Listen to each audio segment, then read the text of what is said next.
Jeff Koenig, Property Prep, Milwaukee, Wisconsin. I wanted to come to you today and talk to you about a problem I've been having. Our tool video, which we'll link down below, was overwhelmingly successful, but this Husky bag that I got at Home Depot is not making the cut. My tonneau cover on my truck is not 100% waterproof, and we have horrible potholes in Milwaukee that cause my tools to go everywhere in the back of my truck.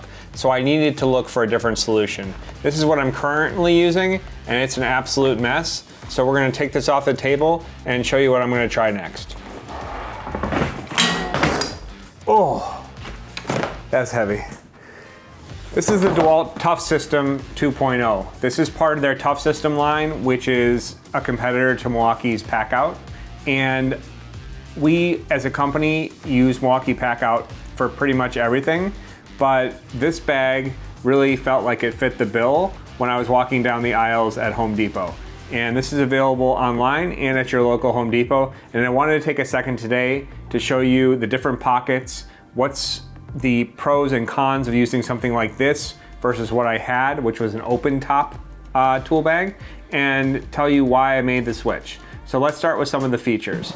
This is about a pound, and this is the 22-inch bag. It's 22 1/4 by 15 by 13 1/8 tall. And this is meant for, I think, service technicians, which is the role that we play at Property Prep as maintenance guys. So let's open the front pouch right here. On the front pouch, you have a place for your PPE, which is really important. Mine should stay on our heads, and hopefully our employees who are watching this always have theirs on. There's a smartphone pocket, which I'm not gonna use, but this might be a great place to add a battery power bank. I'll link the ones that we like to use. We record almost everything we do, so it's great to have a battery power bank.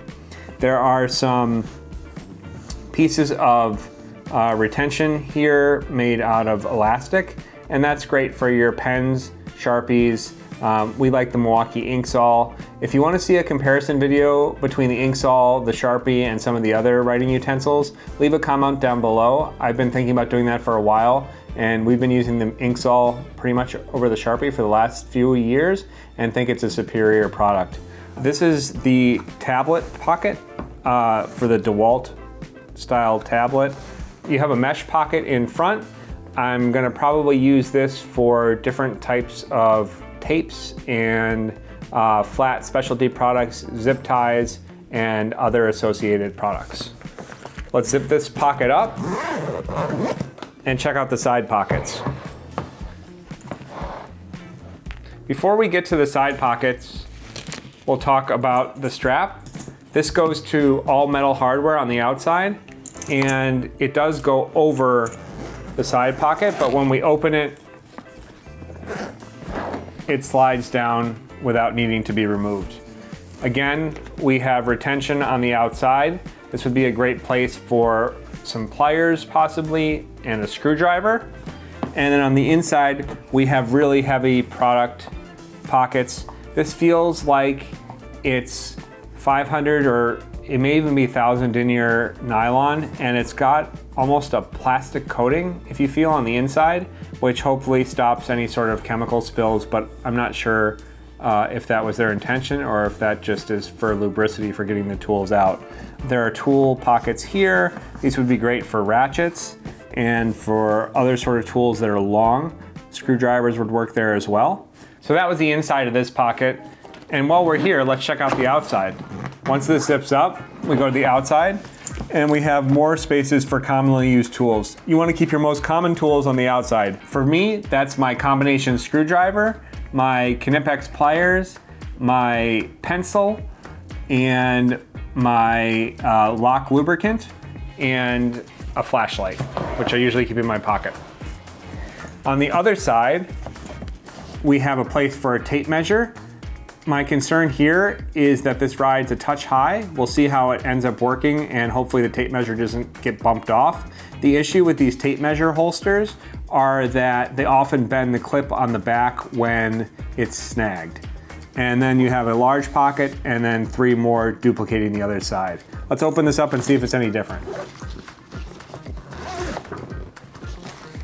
As this zips down, this is a mirror image of the other side, and we'll have to figure out how to set this up best for our application.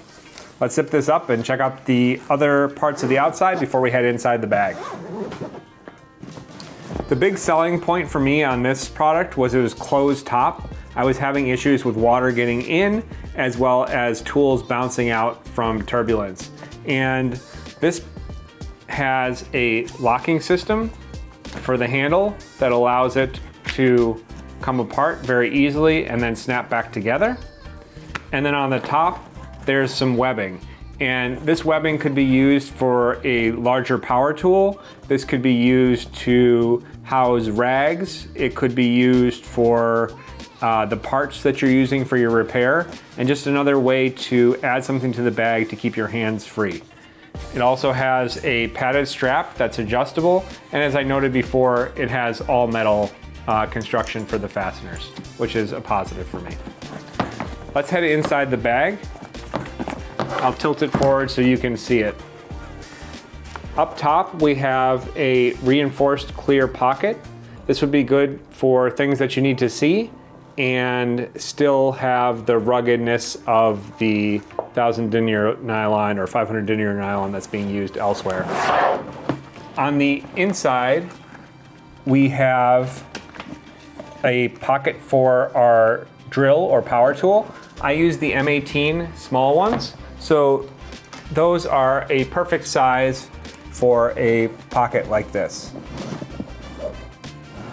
Maybe not a perfect size. I have to take the apex off, so let's see if this is a perfect size. Look at that, a perfect size. And then we have more pliers and screwdriver pouches, as well as more nylon webbing throughout. We have a nice solid bottom. That was another thing that was important since the bed of my truck does get wet. It's nice that we have about 1 inch of hard plastic at the bottom, which not only creates ruggedness if you have a sharp tool at the bottom so it doesn't puncture, it creates structure in the bag. It also eliminates the chance that water would wick up through the bottom of the bag and into your tool section, making everything rusty. So I think that this is going to be a great option for my tools, and I'm going to lay it out and see that everything fits, and I'll report back in a short if it's not something that works for me. I really appreciate everyone who's been watching our videos every Friday. It's been really meaningful to me. We're almost at 1,000 subscribers. We've had some videos that are huge bangers that we'll leave down in the description.